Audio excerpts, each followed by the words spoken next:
Thank you, Marion, for being here, sister. Come a wee bit closer so you get the volume. I'm here in Bellahouston Park. We're never alone. We're escorted up the avenue with 30, 40 children from Ibrox School down the road. And if you just swing round, let the people see the play park in the distance and the trees there. And that's where the children are playing. Don't you just wish you were a child there today?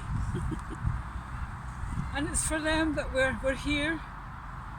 It's for them at this moment at 11, the 11th hour, on the 11th day of the 11th month, and for the next 11 minutes, we will be holding vigil with a group who are currently on Schiehallion, the sacred mountain of Scotland, where I had my own spiritual experience about 25 years ago. So it's a very special place. And Glasgow is a very special place and has been for the last 2 weeks. The epicentre of human knowledge and information and fact-based evidence about what's happening in our world. And Glasgow, for its sins or whatever, was a starting place, or Scotland was certainly the starting place of that industrial revolution that over the last 250 years has brought us so-called progress, where we can fly and move and buy and at a great pace.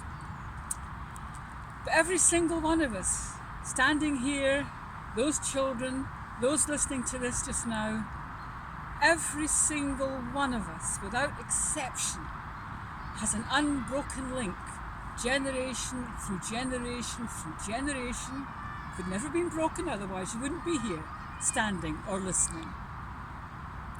To people who knew what it was to live with nature, who knew what it was to observe the climate and what to do and when to plant, where to plant it, to honour the animals that they depended on to feed them, to treat them with respect, but above all to recognise without churches or religions or dogma that they weren't just the wee story, they weren't just the human story they were occupying for the duration of their human lives. They recognised something bigger, something that they could tap into, usually with music, with rhythm, something that was like the beating of their heart, that just made them realise they had something they can tap into, a source of energy. The closest we can describe it is of love.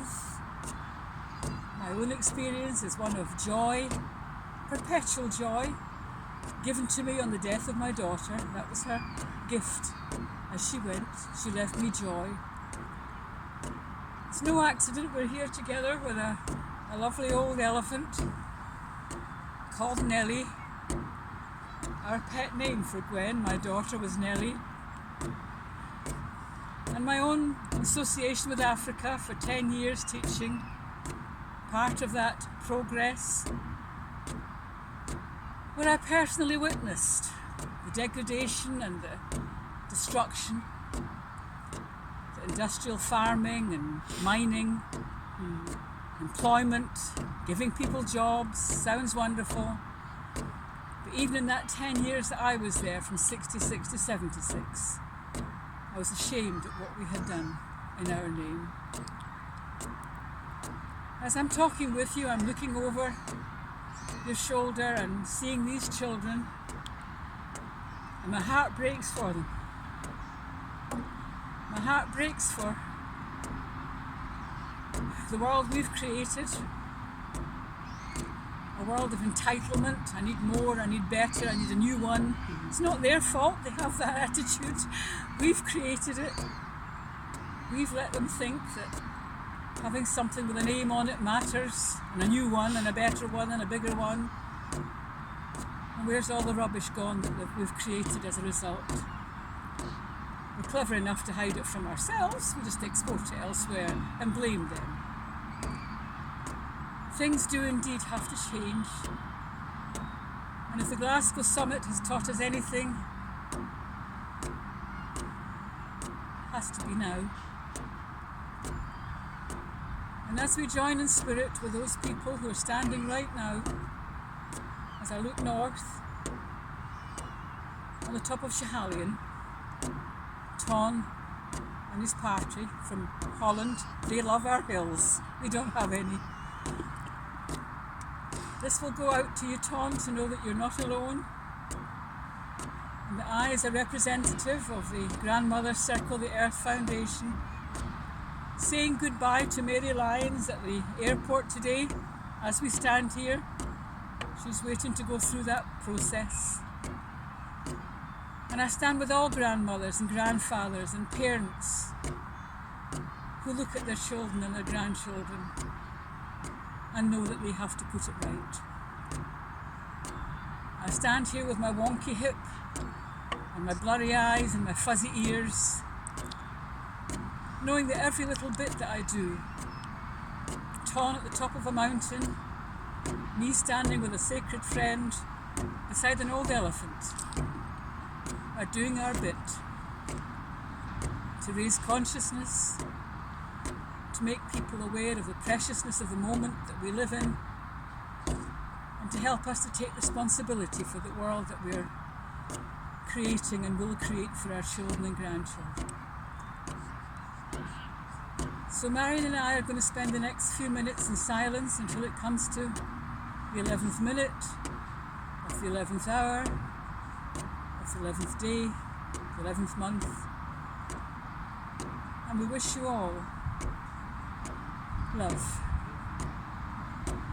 And we invite Spirit of the Loving God present with us now.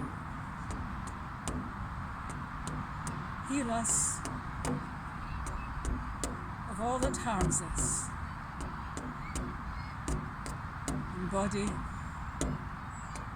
mind and spirit,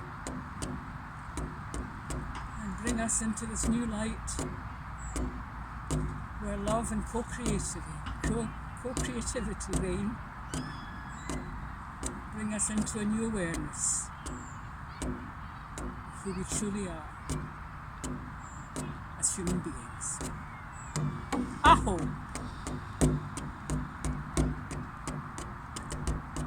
Duakele no le no mahaute.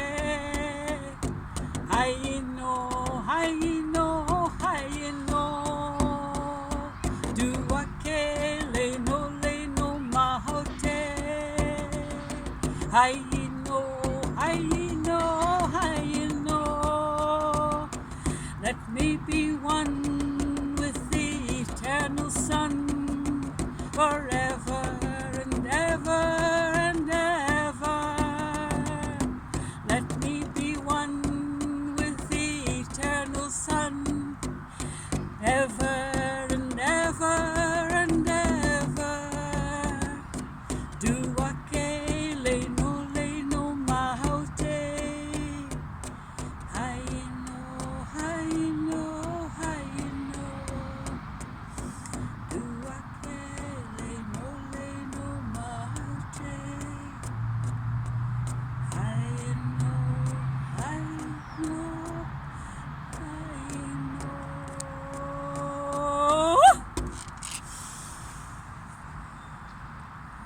Namaste.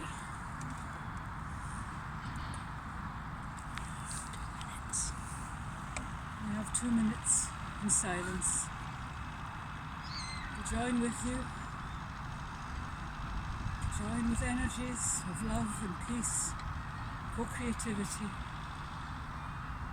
has the power to heal the world. I send love to my Pakistani daughter, to all the many sons and daughters who've visited me in my home through the Global Exchange, and all the many students from all over the world who've lived with me, and the more to come. Knowing we're not alone, we can join together, and we can overcome the damage we've done by every day waking up to what we do and what we say, and how we put into practice what's been decided. bellissimo.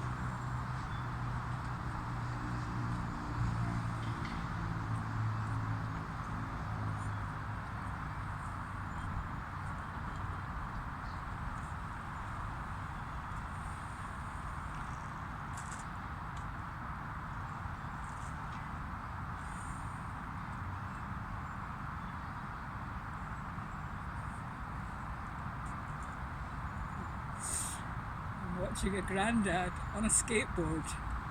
Yes. We can do this. We can really do this.